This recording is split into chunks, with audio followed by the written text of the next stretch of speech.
पहले भी मना कर रहे फिर आप वही काम कर रहे हो। तो पीछे कर दो।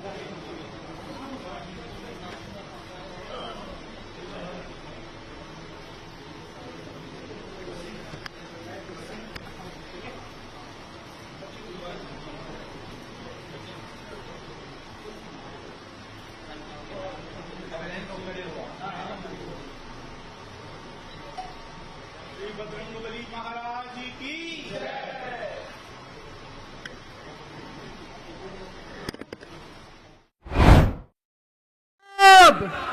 वंदे। दोस्तों, माननीय सुप्रीम कोर्ट ने मुझे 21 दिन की मोहलत दी थी। मैं तहे दिल से सुप्रीम कोर्ट का शुक्रिया अदा करना चाहता हूं, बहुत बहुत। उन्होंने चुनाव प्रचार करने के लिए मुझे ये मोहलत दी थी। 21 दिन कल पूरे हुए। अब यहां से मैं सीधा तिहाड़ जा रहा हूं। ये 21 दिन मेरे लिए बहुत विस्मरणीय है। मैंने एक भी मिनट खराब नहीं किया। रात दिन 24 घंटे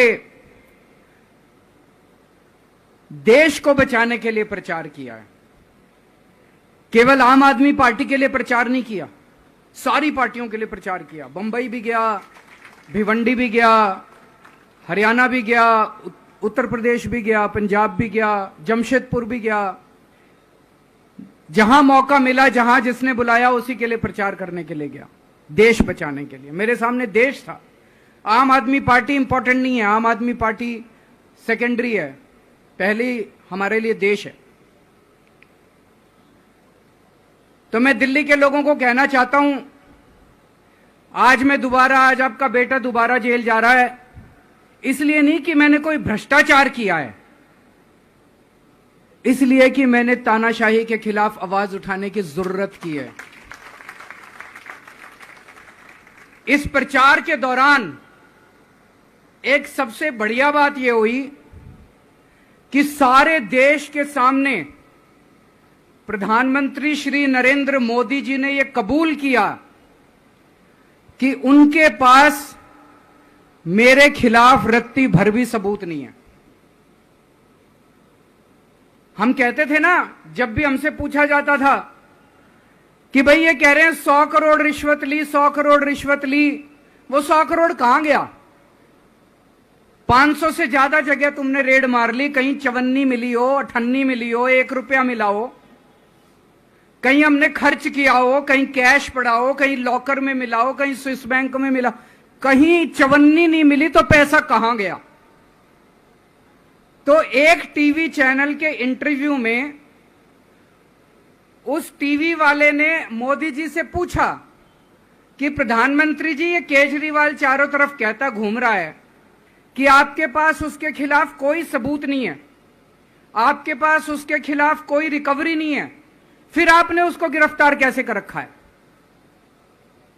पता है प्रधानमंत्री जी ने क्या कहा? प्रधानमंत्री जी कहते हैं, मैं मानता हूं कि केजरीवाल के खिलाफ कोई सबूत नहीं है, मैं मानता हूं कि केजरीवाल के खिलाफ कोई रिकवरी नहीं है, क्योंकि केजरीवाल अनुभवी चोर है। चलो मान लिया मैं अनुभवी चोर हूं, तुम्हारे पास सबूत तो नहीं है, तुम्हारे पास रिकवरी तो नहीं है, तो यूं ही डाल दिया मेरे को जेल में, बिना सबूत के डाल दिया मेरे को जेल में, बिना रिकवरी के डाल दिया जेल में। देश के इतिहास में 75 साल में सबसे ज्यादा बहुमत से आई हुई सरकार है। एक बार 70 में से 67 सीट, दूसरी बार 70 में से 62 सीट, 55% से ज्यादा वोट शेयर। इतने भारी बहुमत वाली सरकार के मुख्यमंत्री को आपने बिना सबूत के जेल में डाल दिया। यही तो तानाशाही है कि जिसका मन करेगा मैं उसी को जेल में डाल दूंगा, जिसका मन करेगा उसी को जेल में डाल दूंगा। और पूरे देश को मैसेज दे दिया कि अगर मैंने केजरीवाल को फर्जी केस में जेल में डाल दिया तो तुम्हारी तो औकात ही क्या है, किसी को भी पकड़ के जेल में डाल दूंगा। इसी तानाशाही के खिलाफ लड़ रहा हूं मैं। और इस किस्म की तानाशाही अपने देश को बर्दाश्त नहीं है। भगत सिंह ने कहा था ना कि जब सत्ता तानाशाही हो जाए तो जेल जिम्मेदारी बन जाती है, सबकी जिम्मेदारी है जेल में जाना, इसके खिलाफ आवाज उठाना। भगत सिंह के चेले हैं। भगत सिंह देश को बचाने के लिए, देश को आजाद कराने के लिए जेल गए थे। भगत सिंह देश को आजाद कराने के लिए फांसी पे चढ़े थे। हम देश को बचाने के लिए जेल जा रहे हैं।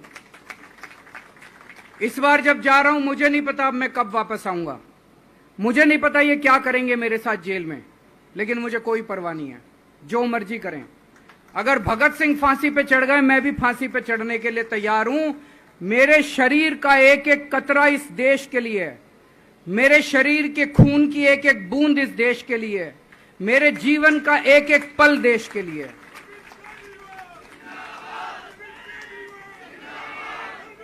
अभी मैं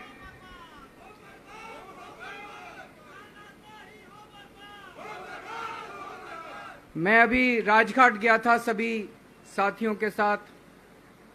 महात्मा गांधी की समाधि पे हम लोगों ने श्रद्धांजलि दी। गांधी जी ने इस हमारे देश से तानाशाही का अंत किया था, वो हमारे लिए प्रेरणा स्रोत हैं। उसके बाद हम कनॉट प्लेस गए, हनुमान मंदिर, वहां पे हमने हनुमान जी के मंदिर में जाके हनुमान जी का आशीर्वाद लिया। 4 तारीख को भी मंगलवार है, भली करेंगे बजरंग बली, करेंगे कि नहीं करेंगे? बोल बजरंग बली की। इनका नाश करेंगे, तानाशाहों का नाश करेंगे। अपने को किसी व्यक्ति विशेष से अपनी कोई दुश्मनी नहीं है, अपनी दुश्मनी तानाशाही से है। तानाशाही बर्दाश्त नहीं है अपने को। तो 4 तारीख को भी मंगलवार है और बजरंग बली का मेरे ऊपर, पार्टी के ऊपर बहुत आशीर्वाद है, देश के ऊपर बहुत आशीर्वाद है। मैं प्रार्थना करने गया था बजरंग बली को कि हे बजरंग बली, मेरे देश को बचा लो। अभी कल एग्जिट पोल आए हैं, मेरे से लिखवा लो, सारे एग्जिट पोल फर्जी हैं, बिल्कुल फर्जी हैं। एक एग्जिट पोल वाले ने राजस्थान में टोटल 25 सीट है, उसमें 25 में से 33 दे दिए उन्होंने बीजेपी को। ऊपर से आया होगा भाई बीजेपी को ज्यादा देने हैं, तो उसने कहा मोदी जी क्या याद रखोगे आप भी, आपको 25 में से 33 दे दिए।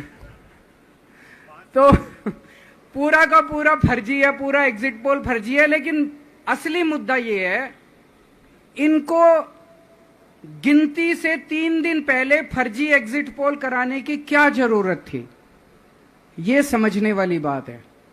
मेरे को भी समझ नहीं आया। कई सारे लोगों की कई सारी बातें चल रही हैं। एक ये चल रहा है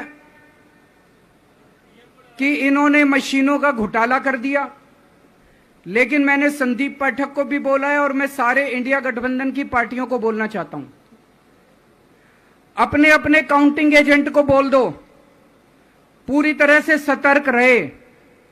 आखिरी तक अगर हार भी रहे हैं तब भी उठ के ना आए। कई बार क्या होता है, 1 राउंड में, 2 राउंड में, 3 राउंड में हार गए तो उठ के चले जाते हैं। उठ के नहीं जाना। सबसे लास्ट में रैंडम जितने बूथ होते हैं, ईवीएम मशीन होती है, उसकी पर्चियां पड़ती हैं। उन पर्चियों में से 5% पर्चियां उठाई जाती हैं। उन 5% ईवीएम की मैचिंग वीवीपैट की स्लिप से कराई जाती है। वीवीपैट पे जो स्लिप है उसकी काउंटिंग होती है, जैसे बैलेट पेपर की काउंटिंग होती थी, और उसकी काउंटिंग और ईवीएम की चेकिंग होती है दोनों की। एक भी मशीन अगर मैच ना करे तो वहां चुनाव रद्द कर दिया जाता है। तो अगर आपने ये चेकिंग कर ली वहां पे, तो इसका मतलब फिर ईवीएम का घोटाला हम बचा सकते हैं। फिर ईवीएम के घोटाला अगर कर रखा इन्होंने तो हम उसको एक्सपोज कर सकते हैं। तो सब लोगों ने लास्ट तक रुक के, आपका कैंडिडेट हार भी रहा है तब भी आखिरी तक रुक के आपको ये ईवीएम की चेकिंग करा के आनी है, ईवीएम और वीवीपैट की मैचिंग करा के आनी है। एक थ्योरी ये चल रही है कि इन्होंने इतना ज्यादा सीटें इसलिए दिखाई क्योंकि इनके लोगों ने शेयर मार्केट में इन्वेस्ट कर रखा है, और कल जब शेयर मार्केट खुले तो बम्पर होगा, तो ये अपने शेयर बेच बाच के अब खुद तो निकल लेंगे। बाकी एक थ्योरी ये चल रही है कि अफसरशाही पे दबाव डालने के लिए अगले 3 दिन में अफसरों से उल्टे सीधे काम कराने के लिए एक माहौल बना दिया गया। भाई आ तो हम ही रहे हैं, तो हमारी बात मानो, उल्टे सीधे काम करो, काउंटिंग में गड़बड़ कराएंगे, सब कुछ करेंगे। लेकिन फिर से मैं कह रहा हूं, अपने को, अपने काउंटिंग एजेंट, एआरओ, सब आरओ, सब लोगों को अपने को ट्रेन करके भेजना है और अपने को चौकन्ना रहना है। बाद में हम कहते रहे इन्होंने ये कर दिया, उसका कोई फायदा नहीं होगा। अभी अपने को चौकन्ना रहना है। एक थ्योरी ये चल रही है कि अगर इन्होंने कल ही कम सीट दिखा दी होती एग्जिट पोल वालों ने, तो हो सकता है कि इन दोनों के खिलाफ आरएसएस में और बीजेपी में कल ही बगावत शुरू हो जाती। 4 तारीख तक इंतजार ही नहीं होता, हो सकता है। तो कई सारी थ्योरी चल रही हैं, लेकिन अपने को सतर्क रहना है, चौकन्ना रहना है। मेरा अपना मानना है कि 4 तारीख को इनकी सरकार नहीं बन रही है। ये एग्जिट पोल से घबराने की जरूरत ही नहीं है, माइंड गेम है इनका, माइंड गेम खेल रहे हैं। आपको डिस्करेज करने के लिए, डिप्रेशन में डालने के लिए बिल्कुल नहीं जाना। आप उससे जाओ कि आप जीत रहे हो, आप अपने उस कॉन्फिडेंस से जाओ कि आप जीत रहे हो, और आखिरी तक आपको बैठे रहना है, किसी भी हालत में बैठे रहना है आपको। हमें हर एक को लड़ना पड़ेगा।